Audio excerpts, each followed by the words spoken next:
Okay, so incident reports, I know, they don't exactly sound like a page turner, but trust me on this one. Think of them like hidden clues to making your workplace way safer.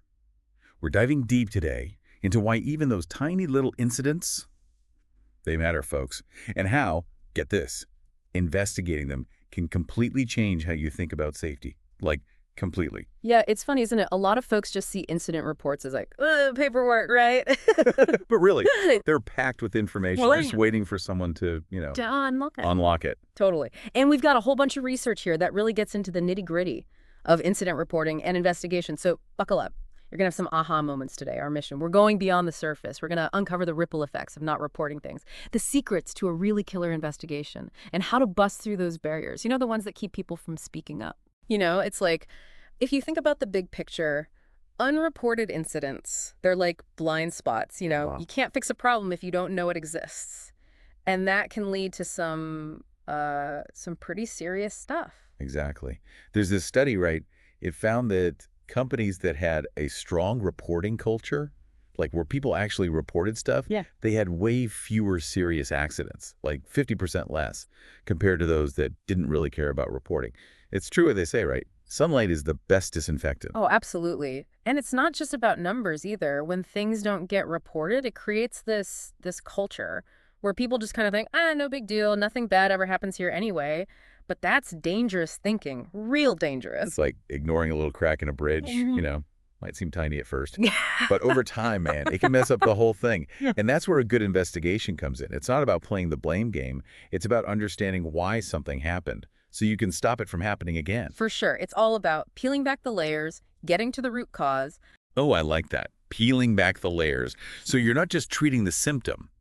You're going after the real problem, the source. Yeah. So how do we do that, though? Like, what are some ways to make sure an investigation is really top-notch? Well, one thing that's super important is getting the people who are actually there involved, the employees who saw it all go down. They often have these insights that you wouldn't get just from, reading a report. That makes total sense. They might have seen something small, like a little warning sign, or like a pattern of behavior that someone else might have missed. Exactly. There's this great story in one of our sources about a factory, a manufacturing plant, where a worker almost got hit by a big piece of machinery. At first, it seemed like the worker was just, not paying attention. Okay, but I'm guessing there's more to it. Oh, yeah, Yeah. way more. They dug a little deeper, and what did they find? The safety guard on the machine, it was busted. And get this, they had no clear procedures for, locking out the machine for maintenance. It wasn't just the worker. It was a whole bunch of problems, Wow. That's like the perfect example of why you got to dig deeper. But I got to say, sometimes, even when everyone means well, people don't report things. What are some of those roadblocks, the things that stop people from reporting in the first place? Fear is a big one. People worry about getting blamed or getting in trouble or even losing their jobs if they report something. Yeah, it's like they're caught between a rock and a hard place. They know they should report it, but they're also scared of what might happen. Right. And if the company has this blame culture, where they're always looking for someone to punish, that fear is even worse. Another thing is just not knowing how to report stuff or what information to include. Like they don't want to bother anyone with something that might seem small. Yeah, exactly. Or maybe they're confused about the whole process, especially if it's, complicated or unclear. And then, of course, there's the time thing. People are busy. They might feel like they don't have time to fill out forms or go through this whole long reporting process. So it's not enough to just tell people to report things. You got to make it easy for them. Yeah. Make sure they feel supported. You got it. When the process is simple, straightforward, and people feel like they're being heard, they're way more likely to speak up. Makes sense. It's all about creating the right environment. It is. It really is. It's true, You can lead a horse to water, but you can't make it drink. If reporting feels like a chore or something, people just aren't going to do it. So how do we change that? How do we make reporting a good thing? Something people actually want to do, not something they're afraid of. That's the million-dollar question, right? Every company struggles with this to some degree, but there are a few things that can really make a difference. Okay, lay it on me. Well, one of the most important things is leading by example. If the leaders at all levels of the company, if they're all about safety, participating in training, reporting incidents themselves, And recognizing when others do it, that sets a powerful tone, you know? It's about walking the walk, right? Like not just talking the talk. People can tell when you're serious about safety. It can't just be something you say in meetings. Absolutely. And communication is huge too, keeping people in the loop about safety stuff, sharing what you've learned from incidents, highlighting the good that comes from reporting. All of that helps build trust. So it's not just about having a system for reporting. It's about making sure people understand why it matters Mm, and how it helps everyone. you got it. And being transparent is a big part of that. When investigations are thorough and the findings are shared openly, it shows that the company is serious about learning and improving. It also makes people trust the system more. If they see that reporting leads to real change, they'll feel more comfortable speaking up. Exactly. And that's where psychological safety comes in. When people feel safe to speak their minds, without worrying about getting in trouble or judged, they're more likely to report things, share concerns, and contribute to making things better. I can see how that would make a huge difference. It's like everyone feels like they're part of the solution. Right. And that brings us back to focusing on root causes, not just symptoms. When we understand what's really causing incidents, we can come up with better solutions and prevent them from happening again. It's like that saying, give a man a fish, you feed him for a day. Teach a man to fish, you feed him for life. Perfect analogy. Instead of just putting a Band-Aid on the problem, we're fixing the problem itself. Okay, I'm with you on all of this. But let's be real for a second.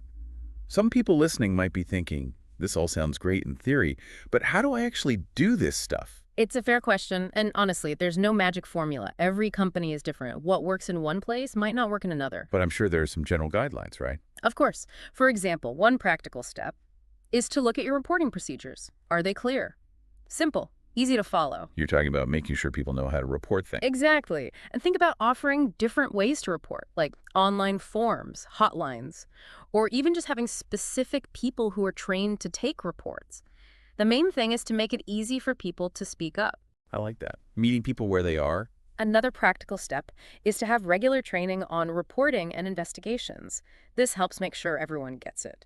Why reporting is important, how to spot hazards, and how to do a good investigation. So it's about giving people the tools they need to be a part of the safety process. Exactly. And it's not just about training employees, it's also about training leaders on how to create that psychological safety.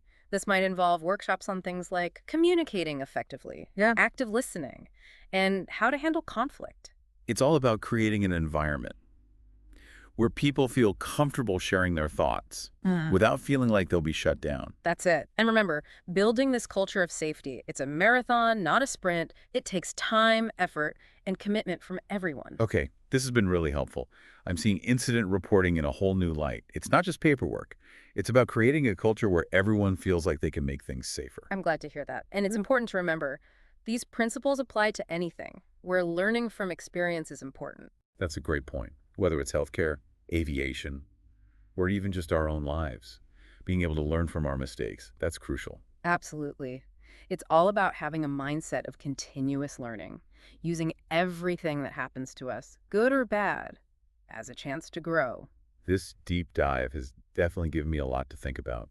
What are some things our listeners can do to start putting these ideas into practice in their own lives? That's so true, yeah. We try to avoid mistakes, but really, they can teach us so much. But how do we change that?